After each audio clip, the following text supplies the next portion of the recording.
Salut, c'est Garens, je vais vous présenter le nouveau Suyufest PvP qui introduit la Sandersonia. Je vais vous présenter tout de suite ses capacités. En termes de spécial, elle se charge à 27 secondes. Au niveau max, elle inflige à 3 ennemis des dégâts équivalents à 2,5 fois l'attaque du personnage, et ce 2 fois. Lorsque vous avez une Hancock ou une Marigold dans l'équipe, elle va réduire les spéciales des STR de 15%. En termes de capacité passive, elle va augmenter les points de vie des STR niveau 5, les RCV niveau 5. Lorsque les points de vie restants sont supérieurs ou égaux à 60%, elle va augmenter l'attaque des STR niveau 6. Et en résistance, elle va permettre d'éviter les liens des coups spéciaux et réduire les dégâts des personnages Dex de 30%. Donc c'est un personnage qui est clairement fait pour contrer les défenses Dex. Mais il y a deux problèmes. Déjà, le premier, c'est qu'on a beaucoup de bons personnages en STR. Du coup, on n'a pas spécialement besoin de ce personnage-là. Et le deuxième, qui est le plus gros problème, c'est qu'elle a une restriction qui est très très chiante. Parce que là, ça vous oblige à utiliser soit une Marigold ou une Hancock dans l'équipe. Et actuellement, il y a uniquement la Marigold free-to-play qu'on a eu lors de cette saison PvP qui va avec. On n'a absolument aucune Hancock qui est intéressante. Bon, on peut penser qu'il y en aura à l'avenir, mais même si c'est le cas, le problème c'est qu'on ne peut pas savoir est-ce que elles vont perdurer. Du coup, au niveau de ce personnage-là, il y a de fortes chances qu'il soit pas intéressant très longtemps. Et quand vous allez investir pour un personnage, il faut voir sur le long terme. Et là, quand on regarde le long terme, ça laisse pas présager de bonnes choses. Ça m'étonnerait que ce personnage-là, il soit joué encore quelques mois plus tard. On verra avec le temps, mais ça sent pas bon. Bon, je vais quand même vous montrer aussi les capacités sur le jeu de base. Vous allez voir, en fait, ils se sont pas cassés la tête. C'est exactement la même spéciale que la RR qui est sortie il y a plusieurs années. Donc la RR, en gros, ce qu'elle faisait, c'était identique. Sauf que c'est adapté aux couleurs et classes qui ont changé. La RR a changé tous les cercles en Dex, vu qu'elle était Dex. Là, elle change tous les cercles en STR, vu qu'elle est STR. Réduction de défense de tous les ennemis à 80% pendant 2 tours, ça c'était pareil. Et puis la RR avait exactement la même chose, un boost d'attaque qui font un 75 pour 2 classes. Sauf que c'était tenace et ravageur, vu que c'était ses classes, et là c'est tenace et libre. Et en termes de soutien, donc elle a un soutien qui sur le papier est très bon. Ça va réduire de 2 tours la réduction de dégâts au-dessus d'un certain seuil, mais il y a une énorme douille à ce niveau-là. C'est en fait, ça correspond exactement à la spéciale de la Marigold PvP, la free-to-play. Donc en gros, ils nous ont servi une Marigold là en kit. Ils nous ont déjà fait le coup avec notamment là, les Mugiwara 56 Kizuna, notamment c'était particulièrement la Robin et Frankie, qui se combinaient entre leur spécial et leur soutien. C'était vraiment de la daube. Et ils ont déjà dû faire le coup avec d'autres personnages, mais là j'en ai pas d'autres en tête, mais c'est sûr qu'ils ont dû faire le coup avec d'autres. Et là, ils nous font le coup avec un personnage free-to-play.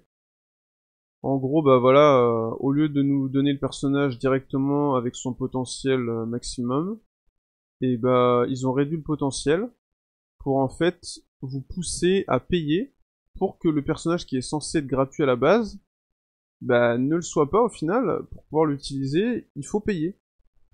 Donc voilà, ça franchement, ça dégoûte, très clairement. Et puis aussi le deuxième problème, c'est que là c'est que pour Marigold. Ils auraient dû mettre pour les Kuja, comme ça on aurait pu l'utiliser également pour les Hancock, ou pour s'il y a d'autres futurs personnages parmi l'équipage des Kuja, comme une nouvelle Margaret, ou ce genre de choses. Donc ouais, franchement, je suis relativement dégoûté de ça, parce qu'en fait la Marigold free-to-play, elle enlève 4 tours de réduction de dégâts et réduction de dégâts sur un certain seuil. Et du coup, il faut avoir ce soutien-là pour avoir les 2 tours supplémentaires. Parce qu'en général, il faut enlever 5 tours, et maintenant, même, on a de plus en plus souvent des 6 tours. Pour enlever que ce soit 5 ou 6 tours, il faut le soutien. Donc ça fait chier. C'est de la douille. Et puis, au niveau, du coup, de la bannière, en termes de personnages recommandés, hormis la Sandersonia, vous allez avoir le Doflamingo Superclass.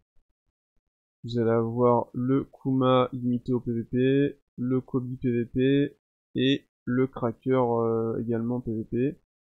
Je vais vous montrer les paliers. Bah, en gros, les paliers, c'est très simple. C'est les mêmes que d'habitude pour les Sugo PVP.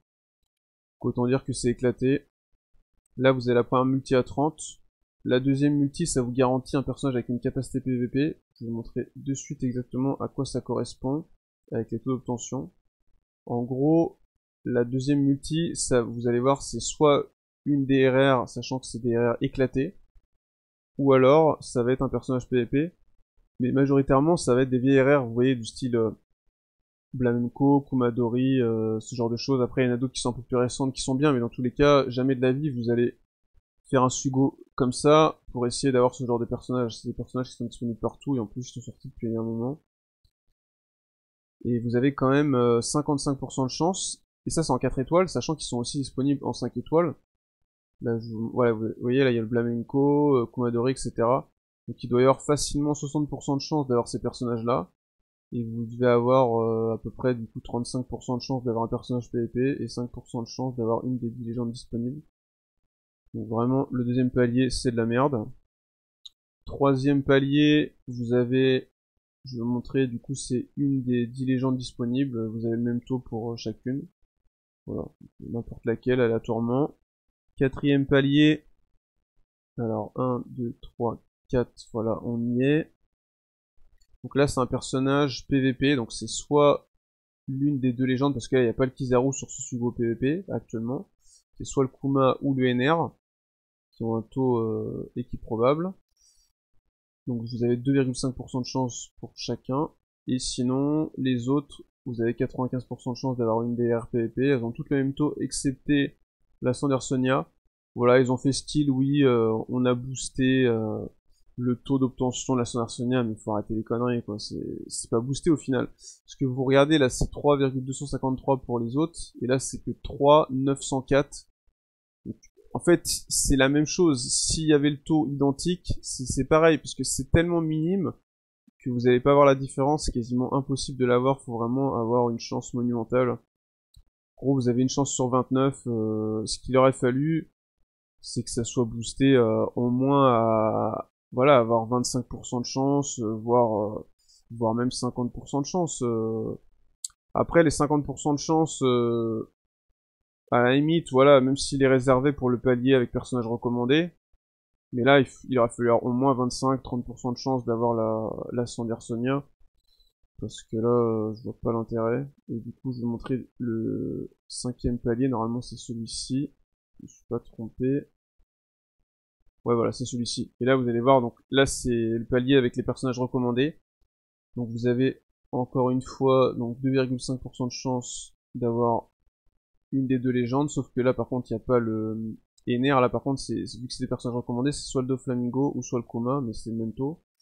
Et ensuite, vous avez 95% de chance d'avoir soit la Sandersonia, Kobe ou Cracker. Et vous voyez, le taux, c'est la même, franchement, c'est un photo boosté, c'est de la douille. Faut qu'ils arrêtent leur connerie avec ça, c'est du grand n'importe quoi. Là, ça devrait être 50%. Moi, je vois sur d'autres jeux, hein, c'est ça, hein, quand t'as ce genre de palier-là, et même souvent, en plus, c'est avant, et je dirais même plus, là, je vois un jeu auquel je joue, en fait, c'est sur toutes les multis, lorsque vous tombez sur un personnage de la rareté, du coup équivalente au personnage que vous voulez obtenir, là, vous avez 50% de chance d'avoir ce personnage-là, en fait. Alors que là, déjà, faut que t'ailles jusqu'à des paliers, faut quand même faire 5 multis, ça fait quand même 230 gemmes, et en plus de ça, quasiment aucune chance de l'avoir, et les autres personnages recommandés, ils sont éclatés. Parce que là, regardez, si je vous le montre, hormis la Sandersonia, là, le Dofi super classe, bon, il est excellent, mais vous pouvez l'avoir sur n'importe quel Sugo Fest, du coup, il n'y a aucun intérêt d'aller essayer de le récupérer sur ce Sugo-là. Lui, personne ne le joue, que ce soit en PvP ou en PvE. Le Kobe, il y a quasiment personne qui le joue en PvP. Le Cracker, pareil. Enfin, c'est deux personnages qui peuvent être éventuellement joués, mais c'est pas des personnages de fou. Donc au final, hormis la nouvelle Sandersonia, bah il y en a aucun qui est réellement intéressant, et même la Sandersonia, bah comme je vous dis, au final c'est pas fou. Et puis si vous regardez après les paliers, en fait, vous allez voir que c'est identique. C'est le même cycle. En fait, c'est comme les 5 premières, et ça revient, et vous pouvez faire 13 multi, c'est même pas garanti. Moi je trouve ça quand même scandaleux, après ça fait plusieurs mois que c'est comme ça, donc il y a rien de d'étonnant. Mais ça n'empêche pas que je constate qu'il y a quand même plusieurs mois en arrière, vous aviez le nouveau personnage PvP qui était garanti, il faudrait vérifier, mais de mémoire c'était à la 5e multi, voire peut-être même à la 4e, à revoir. Donc voilà. Enfin, en tout cas, personnellement, je vous déconseille vraiment de faire ce sugo là. Il n'y a rien d'intéressant dedans. Attendez plutôt un autre sugo PvP, ou dans tous les cas ça pourra que être mieux que ça. Après, au niveau des paliers, je pense que ça sera identique, parce que là ça fait quand même pas mal de mois où ils nous mettent les mêmes paliers éclatés. Mais juste au moins, par rapport aux personnages disponibles, on aura sûrement mieux là dans le prochain, ou dans un autre après. En tout cas, ça sera pas compliqué d'avoir mieux que ça, au moins pour les personnages recommandés. Là, ça donne vraiment pas envie, et puis voilà, comme je vous dis, avec la restriction, je pense que c'est un personnage qui va pas perdurer dans le temps. Du coup, pourquoi investir là-dedans franchement, je vois pas. Même si vous êtes fan de PvP, moi je vous conseille de passer votre chemin. Et si vraiment vous voulez absolument faire le sugo, allez maximum jusqu'à la 5e. Au-delà, ça vaut pas le coup. Et je vous dirais même plus, à la limite, tentez que la première.